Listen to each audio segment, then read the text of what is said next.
Olá, turma! Bora começar mais uma semana de aula? Hoje nós vamos falar da semana 13, que corresponde à aula da apostila que vocês receberam, tá? É, a semana 13 vai falar sobre governos totalitários, né? Quando a gente pensa em governo totalitário, totalitário total, então isso quer dizer que eu tenho total poder sobre vocês. Perfeito? A definição de governo totalitário é essa que eu coloquei para vocês. É um sistema de governo em que todos os poderes ficam concentrados nas mãos dos governantes. Desta forma, no regime totalitário não há espaço para a democracia. Então, num regime em que eu tenho total poder sobre a outra pessoa, prevalece o que eu quero, não o que vocês querem, tá? E esse governo totalitário, ele normalmente não, ele é aplicado ao que nós chamamos também de governo ditador, certo? Na ditadura você não tem liberdade de agir, de pensar, de ir e de vir.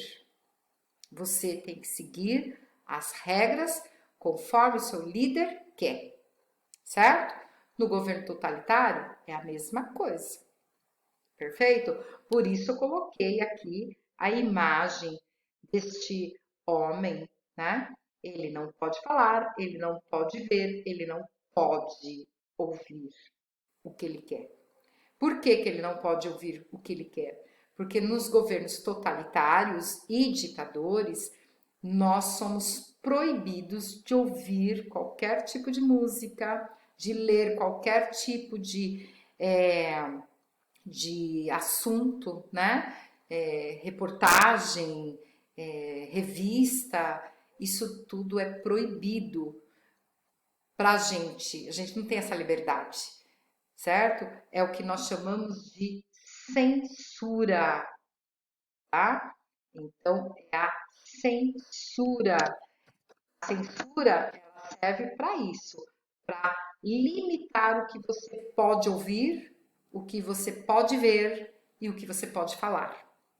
Por essa razão, a imagem aqui com todos os lugares tampados, certo? A base de um sistema totalitário se dá através destes itens que eu coloquei para vocês. Culto ao líder. Então, você, independente de qualquer coisa, você sempre vai adorar o seu líder político, tá? Você sempre vai idolatrar. Onde quer que você ande, você vai estar vendo uma imagem desse líder. Na farmácia, no hospital, na entrada de um templo, no comércio, num banco, na escola, sempre vai ter a imagem de um líder, do seu líder, no caso, né? Para você adorar, para você idolatrar, para você lembrar que ele existe. Perfeito?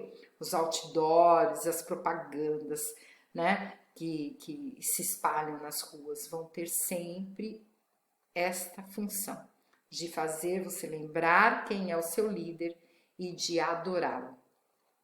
A propaganda. A propaganda aqui ela é usada como um processo de alienação. Então, quando a gente fala de alienação, todo mundo, né, na sala de aula pergunta: o que você entende sobre alienação? Muitos alunos já falam assim: tem a ver com alienígena, nada a ver com ET, tá? Alienação significa que você está presa ou preso a alguma coisa, né? Então, quando eu digo assim que você está em depressão, você está em depressão porque o seu interior está preso a alguma coisa que aconteceu na sua vida, que marcou, te decepcionou e você entristeceu de tal forma que você não consegue mais sair daquela situação. você tem a prisão sentimental, que é a pior prisão que existe, né? A prisão por alienação da mídia é essa que trabalha com notícias, seja ela verdadeira ou falsa, mas que vai fazer você sempre acreditar que aquilo que o seu líder faz é o correto, é o que deve ser cumprido, é o que você tem que seguir. Você não consegue ter olhar para mais nada. Mesmo que eu fale para você, não, mas a ação desse presidente está errada. A ação desse líder está errada. Você vai falar assim, não, você que é louca, Cida. Você que é louca, né? Você não consegue enxergar o quanto ele está te dominando. Perfeito?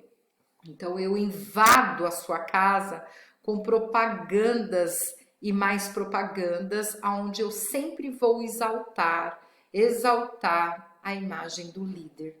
Por essa razão você nunca vai ir contra ele, tá? No Brasil, nós tivemos na era Vargas as cartilhas, que elas eram distribuídas para que a gente tivesse esse acesso, tá? A esse processo alienatório.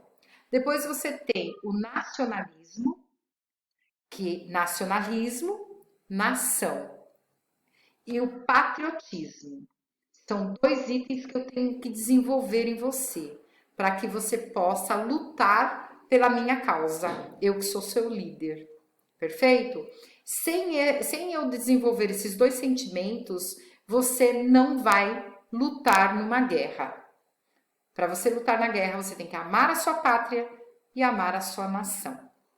Além disso, o governo totalitário ele traz a ideia de herói, certo? Você vai ser um herói, você vai lutar pela nação, você vai lutar pela pátria, então você vai ser um herói do seu país. Perfeito? Essa ideia de herói anula qualquer coisa, porque as pessoas querem ser aceitas. E às vezes trazer a imagem de herói é uma forma de ser aceita pela sociedade, tá? Só que o heroísmo também traz uma outra característica. Eu não posso mandar uma pessoa sequinha, magrinha para a guerra. E aí o que eu faço? Eu vou embutir nele o culto ao físico. Porque enquanto ele se ocupa em ficar forte, tá? Ele ocupa a cabeça em se transformar num cara bombado, forte, porque ele vai guerrear, enfim.